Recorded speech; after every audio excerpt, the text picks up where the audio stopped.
추석 명절 연휴가 언제부터인가? 지난 수요일 날 박수진 집사님은 말씀하시기를 토요일부터다 그렇게 말씀하셨고, 지난 금요 기도회 때는 봉 권사님이 이 연휴는 금요일 저녁부터다 그렇게 말씀하셨는데, 제가 달력을 그만 보니까 추석 연휴는 내일 월요일부터 수요일까지가 국가공인의 추석 연휴입니다.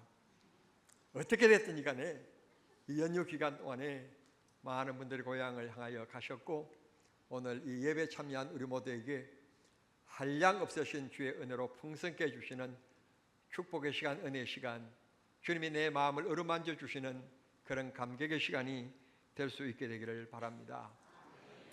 마태복음 17장은 비유의 장이라고 말하는데요, 이 마태복음 17장에는 우리가 세어보니까 7가지 비유가 등장하고 있습니다. 씨 뿌리는 비유, 가라지 비유, 진주 비유, 보아 비유 등등 7가지 비유가 등장하고 있는데, 이 비유가 등장함에 있어서 말씀하시고자 하는 주제는 천국은 마치, 천국은 이와 같이라고 천국에 대해서 말씀하시기 위하여 비유를 말씀하시고 있다는 것을 우리는 볼 수 있게 됩니다. 유대인들에게 있어서 비유라고 하는 본 뜻은, 제가 안경을 설명하기 위해서 안경을 옆에 두고 여러분들이 바라보시는 가운데 제가 이 안경을 설명하는 겁니다. 이 성경은 이 안경은 무겁지 않게 가볍게 플라스틱으로 만들었고요, 이 유리는 우리 한국 최고의 기술인 강학기술로 만든 렌즈이고요, 이렇게 얘기하는 건데, 이걸 얘기하면 직설적인 설명이 되지만 이걸 쓰면 세상에 환해집니다. 안 보이던 게 보이게 됩니다. 그렇게 비유로 얘기하는 것. 유대인들에게 있어서 비유라고 하는 것은 실제적인 것을 옆에 두고 그것을 우리가 알아듣기 쉽게 얘기해 주는 것, 그게 비유라고 하는 뜻입니다. 예수님께서는 천국에 대한 설명을 하십니다. 우리는 아직도 육을 가지고 있고 이 세상의 환경에 젖어 있기 때문에 천국에 대한 말씀을 직설적으로 하면 잘 못 알아듣습니다. 이해가 잘 안 되는 겁니다. 그래서 예수님께서 마태복음 13장에서 천국에 대하여 자그마치 7가지에 대한 비유, 예를 들어서 우리에게 설명을 해 주신 것입니다. 성도 여러분, 저는 이 추석 연휴가 얼마나 좋은가 하면 제일 좋은 게 장례식이 없다고 하는 점입니다. 이 추석 연휴에 목사에게 장례식이 있으면 연휴가 아닙니다. 명절이 아닙니다. 긴장된 그런 때거든요. 그런 때인 줄 알고 오늘 찬양부가 찬양을 하는데 즐거운 우리 집 장례식 찬양을 해서 제가 깜짝 놀랐습니다.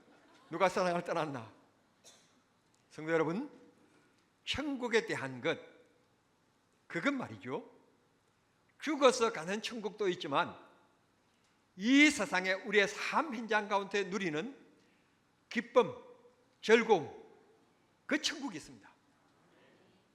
우리는 그 천국을 오늘 우리가 누리며 살아가야 하고, 다 천석군도 만석군도 이 세상을 떠나게 되어 있는데, 그날에는 완전한 하나님 나라의 주인공이 되는, 여러분 제가 조금만 알려드리면, 천국 가면요 천사들이 우리들에게 수종 들어요. 우리는 떡 앉아서 천사들의 수종을 받으면서 왕 노릇하게 된다고 말씀해 주시고 있습니다. 얼마나 흥분되고 얼마나 귀한 얘기입니까? 느낌이 이렇습니까? 반에서 반장도 모네분들에게 천국에서 천사들의 수종을 든다고 하니까 갑자기 놀라셔가지고 생각이 넘쳐진 것 같은 느낌을 제가 받습니다. 천국이 그렇게 좋은 것입니다. 믿는 성도들은 저 천국을 바라보며, 초대교회 믿음의 성도들이 6.25 때도 일제시대 때도 죽창에 찔려가면서도 찬송을 부르며 갔던 이유는 그 사람들이 정신이 없어서가 아니라 천국에 대한 확신이 있었기 때문에 그들이 찬송하며 기도하며 순교의 자리를 마다하지 않았던 것입니다. 더 살고자 하는 삶에 대한 애착심은 누구에게나 있기 마련입니다. 그래서 이 병을 고칠 수 없다고 하는 것을 알면서도 집을 팔고 재산을 팔고, 그래서 결국은 조금 더 살다가 가는 뿐인데 자식들에게 가난을 물려주고 가는 분들도 있지 않습니까? 생각이 없어서 그렇겠습니까? 삶에 대한 애착을 인간은 알게 모르게 반응하게 되어 있습니다. 그러나 아무리 그렇게 몸부림쳐도 사람은 다 이 세상을 떠나게 되어 있습니다. 오늘 말씀 꼭 기억하십시오. 그 날에는 천국이 아니면 지옥 두 곳으로 가게 되어 있습니다. 그런데 우리들에게는 예수 그리스도를 믿음으로 말미암아 그의 보혈로 말미암아 천국 백성으로 인치셨다 그랬습니다. 하나님께서 도장을 꽉 찍으셨다 그런 말입니다. 집을 살 때요, 아무리 조건이 있고 돈이 오고 가고 해도요, 도장 안 찍으면 안 돼요. 사기당하는 거예요. 도장을 찍어야만 되는 것처럼 하나님께서 예수 그리스도의 보혈을 통하여서 우리를 하나님의 천국 백성으로 도장을 꽉 찍으셨다고 말씀해 주시고 있습니다. 오늘 예수님께서는 천국에 대한 비유를 이렇게 말씀하십니다. 우리가 함께 읽었던 44절을 보면 천국은 마치 이와 같으니 밭에 감추인 보화와 같다 그런 말씀하셨습니다. 지금은요, 집에 아주 이 잠금 장치가 잘 되어 있어가지고 2중 3중으로 되어 있고, 그것도 불안하니까 CCTV를 달아놓고, 그것도 불안하니까 아예 그냥 전기장치를 해놔. 전기장치. 나갈 때는 지금 외출할 때는요, 작동되게끔 딱 만져놓으면, 딱 올려놓으면 아예 그냥 집에 들어오는 거 손만 떼면 전기가 찌릿찌릿해서 못 들어오게끔. 그리고 자기가 들어올 때는 그걸 해제시키면서 들어오고요. 그런 집에 살아요. 부자들이 불안해가지고. 옛날 유대인들에게는 그런 자물쇠, 잠금장치 이런 것들이 없었기 때문에 우리 어렸을 때는 집에요, 문고리 하나 해놓고 그냥 숟가락 하나 껴놓고 어디 왔다 갔다 그랬지 않았잖아요. 그렇게 이제 잠금장치가 없으니까 부자인 분들이 이 돈을 보관하는 데 있어서 혹은 보물을 보관하는 데 있어서 이걸 어쩌면 좋나 그러고는 한밤중에 아무도 모르게 자기 밭에 가서 그걸 항아리 속에다가 넣고 땅에다 갖다 묻었던 거예요. 그런데 이거 땅에다 묻은 것을 아버지가 세상을 떠날 때, 춘배야, 저 세 번째 밭 오른쪽 기식, 오른쪽 구석, 그곳에서부터 5발짝 이렇게 오면 그곳을 깊이 파봐라. 보면 항아리가 하나 있을 텐데 내가 평생 먹고도 남을 그곳에 보석을 내가 두었다. 이렇게 말씀해주고 우리 아버지가 세상을 떠나셔야 되는데 말씀도 안 하시고 갑자기 세상을 떠나시는가 하면, 혹은 사고로 그냥 세상을 떠나시게 되는 것입니다. 그러면 그 밭에 묻혀진 이 보물 항아리를 아는 사람이 아무도 없어지게 되는 겁니다. 그런데 오늘 성경은 이렇게 엮어나갑니다. 아주 가난한 농부, 소작농, 남의 논밭을 빌려서 농사를 지어서 일정 부분을 주인에게 주고 일정 부분을 가지고 살아가는 아주 가난한 농부가 있었다는 것입니다. 그 농부가 농사를 위하여서 우리 한국 의미로는 소의 쟁기를 갈고 땅을 엎기 시작했습니다. 농사를 위해서입니다. 씨를 뿌리기 위해서 그렇습니다. 풍년을 기약하며 소망하며 기대하며 그런 일을 했다는 것입니다. 그런데 이게 웬일인지 한참 밭을 갈고 있는데 밑에 쟁기 끝에 걸리는 소리가 돌에 부딪히는 소리가 아니라 쇠에 부딪히는 소리 같이 느낌이 이상해졌습니다. 그래서 일하는 소를 세운 다음에 그곳을 파봤더니 이게 웬일입니까? 항아리가 나왔는데 항아리 뚜껑을 열어보니까 듣도 보지도 못한 보화가 가득 차 있는 것입니다. 그래서 두근거리는 가슴을 제어하면서 자기를 쳐다보는 사람이 있는가 사방을 쳐다봤더니 아무도 보는 사람이 없었습니다. 얼마나 다행인지. 그래서 다시 이분은 뚜껑을 닫고 꽝꽝 묻어두어서 그리고는 집으로 돌아왔습니다. 아내에게도 얘기하지 않고 자식에게도 얘기하지 않고 오늘 여기 44절을 보면 돈이 될 만한 물건들은 다 팔았다고 그랬습니다. 자, 그래서 제가 제 말로 옮겨보겠습니다.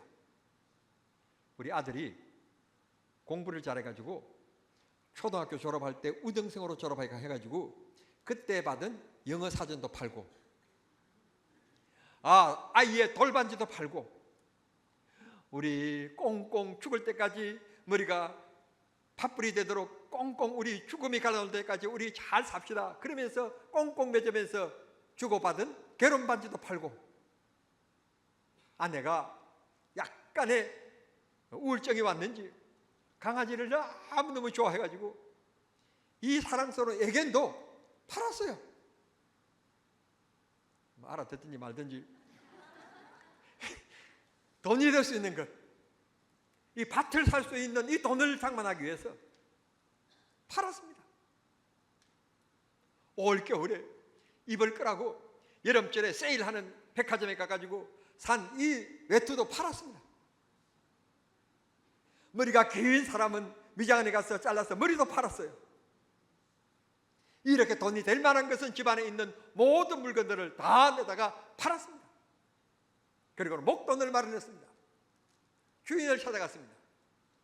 주인님, 이렇게 돌도 많고 이름만 바치지 밭 노릇도 잘 못하는 이것 제가 사고 싶은데 주인님 제게 파실 수 있겠습니까? 당신 그 밭을 사겠소? 예, 사겠습니다. 그래서 절충을 벌려서 그 밭을 샀다는 것입니다. 이 가난한 농부의 목적은 밭을 사는 게 아니라 밭 속에 숨겨져 있는 보물의 항아리를 가지기 위하여서 이 밭을 산 것입니다. 천국은 그와 같다는 것입니다. 성도 여러분, 누가복음 17장 21절에 보면 예수님께서 하시는 말씀이 천국이 여기 있다 저기 있다 얘기하지만 천국은 내 마음에 있다는 말씀하셨습니다. 그러면 성도 여러분, 내 마음이 진짜 천국인가요? 분노할 때 있지요. 어떤 문제 때문에 잠을 잘 주무시지 못할 때가 있지요. 소화불량에 들 때가 있지요.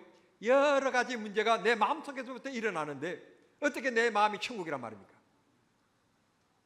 여기에서 예수님께서 말씀하시는 천국이 내 마음에 있다 하시는 말씀은 내 마음속에 예수 그리스도가 들어오셔서 내 마음을 지배하시게 되어지면, 인격적인 주님을 만나고 주님을 내 주인으로, 삶의 주인으로 모셔드리게 되면 진정한 마음의 평화, 즐거움, 은혜를 누리게 된다는 것입니다.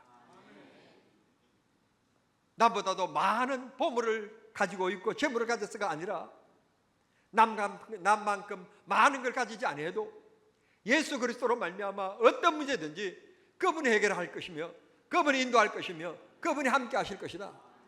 그런 천국의 생활을 할 수 있다고, 천국은 내 마음에 있다고 주님이 말씀하신 것입니다. 성도 여러분, 이 예수를 여러분의 마음속에 영접하지 않으시겠습니까? 이 예수를 여러분 덮어주시겠습니까? 발견해내야만 합니다.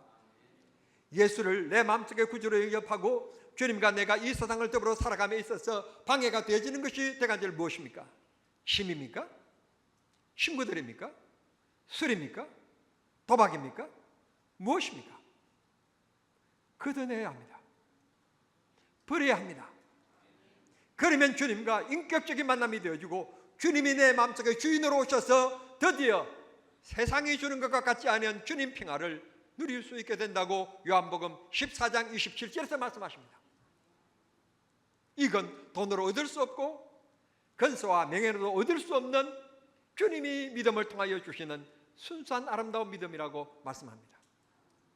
방금도 앞에서 말씀드렸듯이 사람은 삶에 대한 의지가 얼마나 강한지 모릅니다. 어떻게 하든지 더 살고 싶어서 발버둥을 칩니다. 그런데 목사로서 여러 사람의 임종을 지켜보는데 진짜 믿음의 사람은 죽음을 두려워하지 아니하고 목사님 찬송해 주세요, 목사님 손잡고 기도해 주세요, 여러분 그렇게 찬송하면서 도리어 하나님 나라를 바라보며 두 눈을 감는 거룩한 믿음의 백성들도 봤습니다. 무엇이 죽음을 두렵지 않고 죽음을 그렇게 기쁨으로 받아들일 수 있을까요? 이 순간을 넘었으면 나를 기다리시는 주님의 손을 내가 붙잡을 수 있다고 하는, 하나님 앞에 내가 고대했던 그 나라에 들어갈 수 있다고 하는 그 믿음 때문에 그는 기뻐하며 즐거워하며 하나님 앞에 찬송하며 마지막 눈을 감게 되는 것입니다. 성도 여러분, 여러분의 마음속에 인생의 보아이신 예수 그리스도가 계십니까? 예수 그리스도를 만나보십시오. 예수 그리스도를 여러분의 마음속의 주인으로 영접해 보십시오. 문제가 걱정되는 것이 아니라 하나님께서 여러분과 함께 하시고 문제마다 일마다 때마다 해결하여 주실 하나님을 마음속에 모신 것을 통하여 여러분 날고 싶어 떨고 날고 뛰는 기쁨과 즐거움을 누리게 될 줄을 믿습니다. 이 세상의 보화, 금반지가 아닙니다. 다이아몬드가 아닙니다. 값진 진주가 아닙니다. 진짜 인생의 보화는 예수 그리스도입니다. 예수를 만나야 합니다. 예수가 인생의 최고의 보화입니다. 예수 만나면 우리는 즐거워지고 기뻐지고 행복해집니다. 예수 만나지 아니하면 이것 잘못되었고 저것 잘못되었고 이 교회는 이게 부족하고 저게 부족하고 부족한 것만 보이게 되지만 예수가 내 마음속에 찾아오면 기쁨이 넘치고 보는 것이 감사, 듣는 것이 감격, 그런 인생을 살아가게 되는 것입니다. 오늘 칼럼에 예수뿐이네 마커스 합창단 찬양단 그 메인인 소진영 간사에 대한 얘기를 썼는데요. 이분이 모태 4대째 모태 신앙의 가정에 태어났답니다. 몸이 오한이 들어서 웬일인가 하고 병원에 갔더니 피 검사를 하는데 또 검사를 하고 또 검사를 하더니 큰 병원으로 가라고. 그래서 큰 병원에 갔더니 내려진 병명은 만성 골수성 백혈병. 이 말이 좀 어려운데요. 그냥 현대어로 쉽게 얘기하면 암이에요, 암.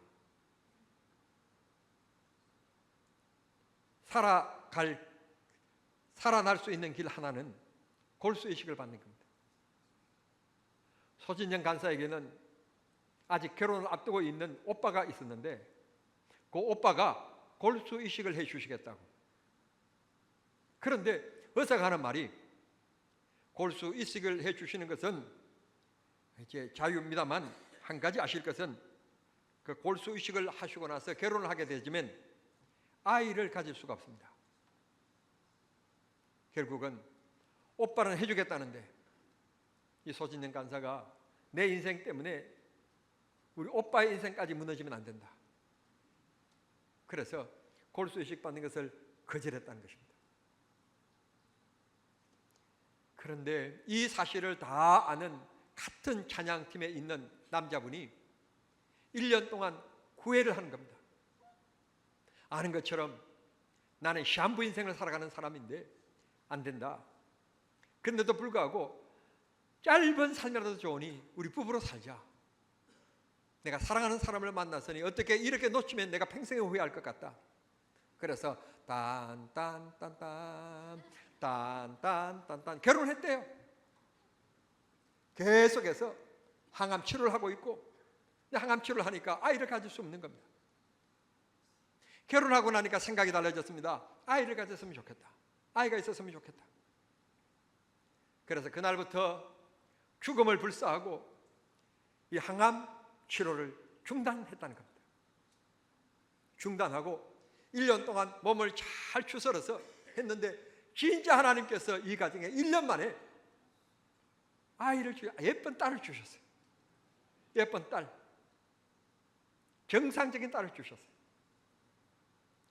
여러분, 이분의 얘기가 4제 때 모태신앙 가정 가운데서 태어나서 그냥 주일 되어지면 의뢰의 교회 가는 줄 알았고 좋은 목적이 있으니까 그냥 찬송하는 줄 알았는데 이런 일을 딱 당하고 나니까 내 인생에 내 힘으로 되는 것이 아니고 내 인생의 삶은 주님의 손에 있다는 것을 알게 되고 주님이 인도해 주셔야 된다는 것을 알게 되고 그때부터 인격적인 주님을 만나게 되었다는 겁니다. 그래서 찬송을 만들게 됐다는 겁니다. 그 찬송이 오늘 우리가 부르고 있는 예수뿐이나 하는 찬송이에요.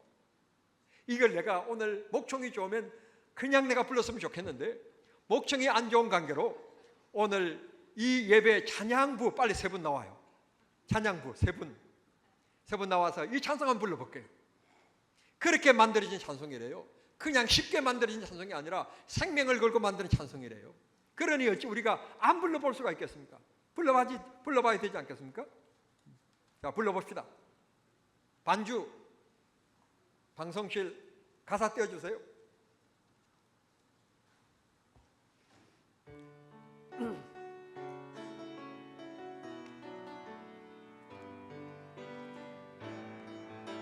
찬양부 어디 갔어요? 오세요.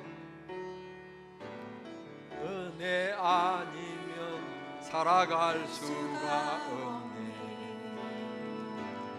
온마저도 다 주의 것이니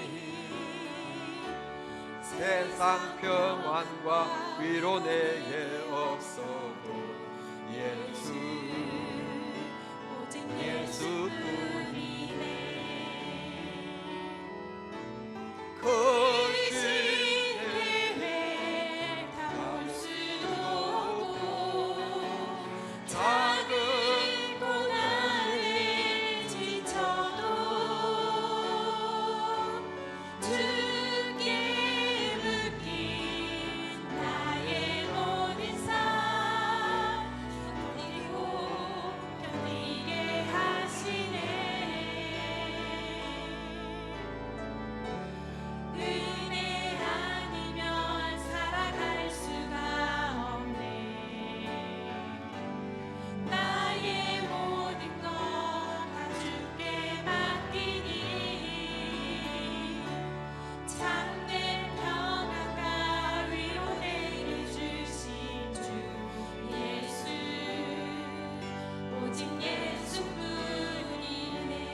이 농부가 말입니다. 보화를 발견한 다음에 이 보화를 갖기 위해서 자기 집에 있는 모든 걸 다 팔았어요. 아끼고 두었던 돈이 될 만한 것들은 다 갖다 팔았던 것처럼 예수 만나기 위해서는 여러분 이 세상에 믿지 않는 친구의 손도 놓아야 되고요, 권력도 손에 놓아야 돼요, 취미도 손에 놓아야 되고요. 놓지 아니하면 주님의 손을 붙잡을 수가 없어요. 포기해야 됩니다.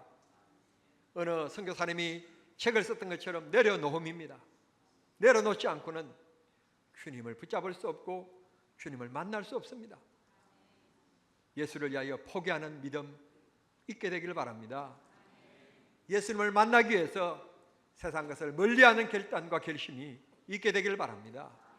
그러면 주님이 내 마음속에 찾아오시고 오셔서 나의 인생을 붙잡아 주시며 내 인생에 가야 될 운전대 키를 붙잡아 주실 줄을 믿습니다.